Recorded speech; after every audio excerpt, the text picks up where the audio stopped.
그리스도 중심 성경 읽기에 참여하시는 성도 여러분 안녕하세요. 오늘부터 우리는 잠언 읽기에 들어갑니다. 일단 잠언의 내용을 살펴보기 전에 잠언 읽기를 위한 간단한 소개를 좀 해야 될 것 같은데요. 잠언은 지혜의 말들이라는 뜻이고요. 그런 의미에서 잠언 읽을 때는 율법서를 읽을 때처럼 읽으면 안 됩니다. 예를 들면 우리는 잠언에서 뇌물은 그 임자가 보기에 보석 같은즉 그가 어디로 향하든지 형통하게 하느니라 라는 말씀을 읽게 됩니다. 그럼 이 말씀은 뇌물이 좋다는 의미일까요? 그렇지 않죠. 계속 잠언을 읽으면 뇌물이 나쁘다는 이야기를 잠언에서 이제 여러 번 하게 되고요. 따라서 17장 8절의 말씀은 뇌물이 판치는 세상에 대해서 조소적으로 희화화하는 말이라는 것을 알게 되죠.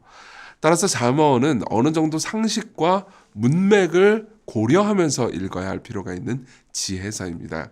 그렇다고 아주 어려운 건 아니에요. 평이하게 읽는다면 그렇게 어렵지 않게 이해할 수 있으니까요. 잠언 전체는 크게 두 부분으로 나뉘는데요. 1장부터 9장 그리고 10장부터 31장입니다. 오늘은 전반부 1장부터 9장의 내용을 생각해 보도록 하죠.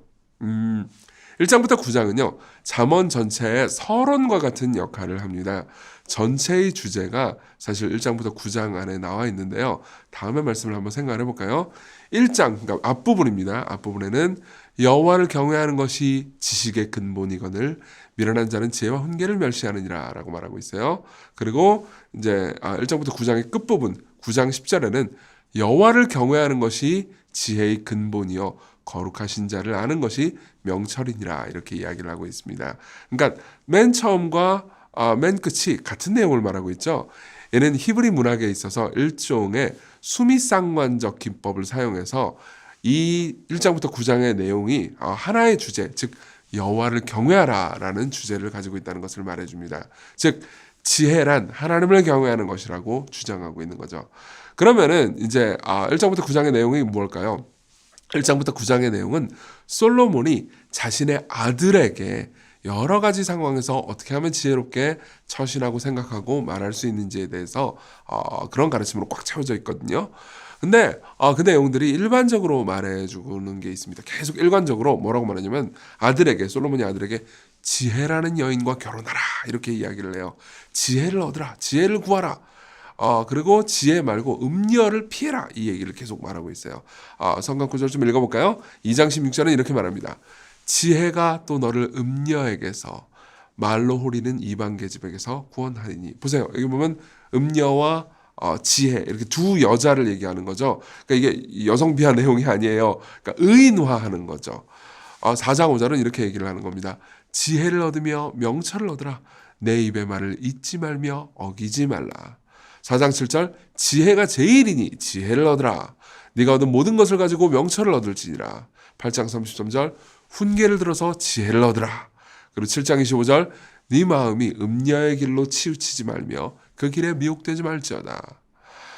지금까지 읽은 말씀은 여성을 낮추는 게 아닙니다. 오히려 지혜와 어리석음을 둘 다 여성화하면서 지혜를 따르라고 요청하는 표현입니다. 바꿔서 말하자면 하나님은 경외하라는 거죠.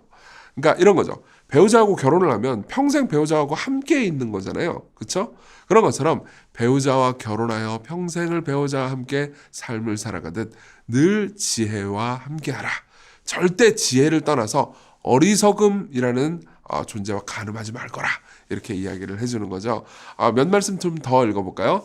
31장 10절에 보면 굉장히 유명한 말씀이 있거든요. 그러니까 현숙한 여인에 대한 굉장히 재미있고 유명한 말씀이 있습니다. 읽어드릴게요. 누가 현숙한 여인을 찾아왔겠느냐? 그의 값은 진주보다 더하니라.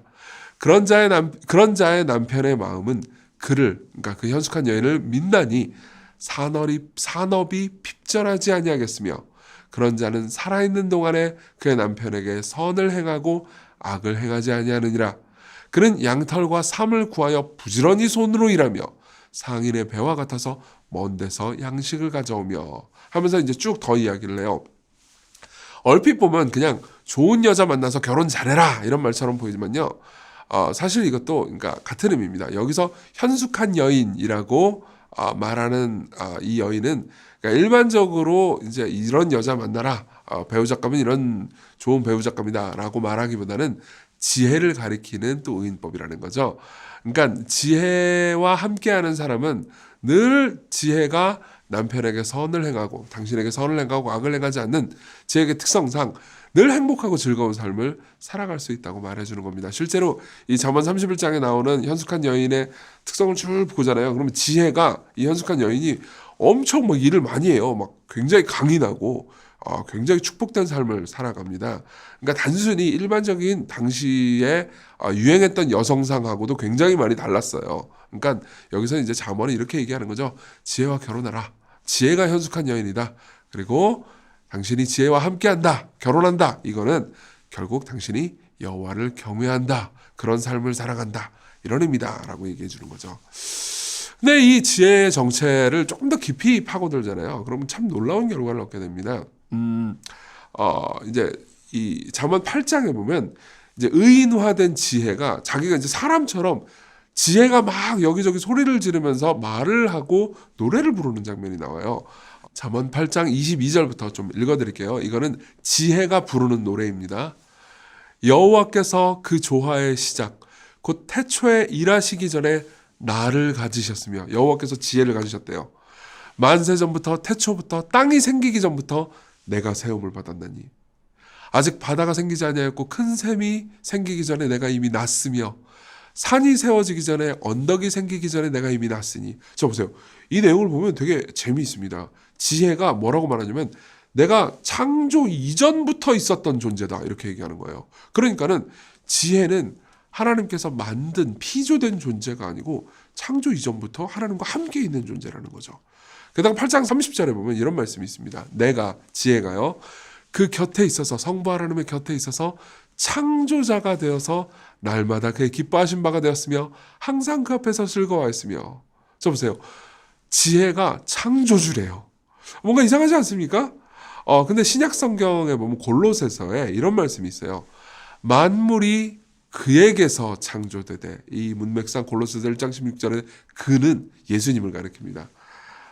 만물이 그에게서 창조되되 하늘과 땅에서 보이는 것들과 보이지 않는 것들과 왕권, 주권, 통치자들과 권세들과 만물이 다 그로 말미암고 그를 위하여 예수님을 위하여 창조됐다고 말해요.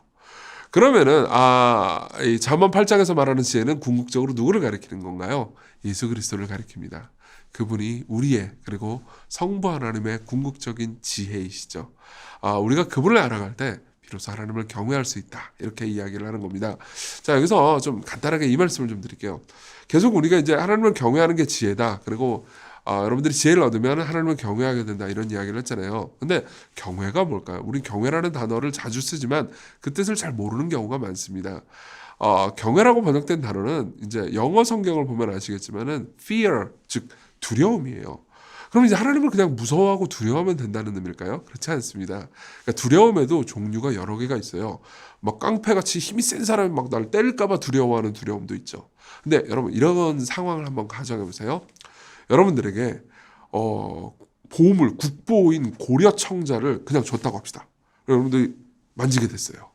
고려청자 이런 거는 박물관 같은데 그 유리관에 쌓여가지고 이제 보기만 하는 거잖아요. 근데 이게 내 손에 들어왔어요. 그럼 여러분들 어떤 감정을 느낄까요? 두려움을 느끼겠죠. 너무너무 아름답고 너무너무 귀합니다. 그리고 이거 내가 잘못 건드리면 막 지문이라도 묻을까 혹은 깨질까 두렵지 않겠어요? 그죠? 마찬가지로 하나님을 경외한다는 것은 깡패를 두려워한다 이런 의미가 아니고요. 너무너무 소중하고 위대한 존재를 내가 만났기 때문에 존경하고 사랑하지만 두려워한다는 의미입니다. 그게 경외의 진정한 의미예요. 근데 여러분 잘 보세요. 하나님이 저 위에 계신다. 그러면 두렵죠. 그렇죠?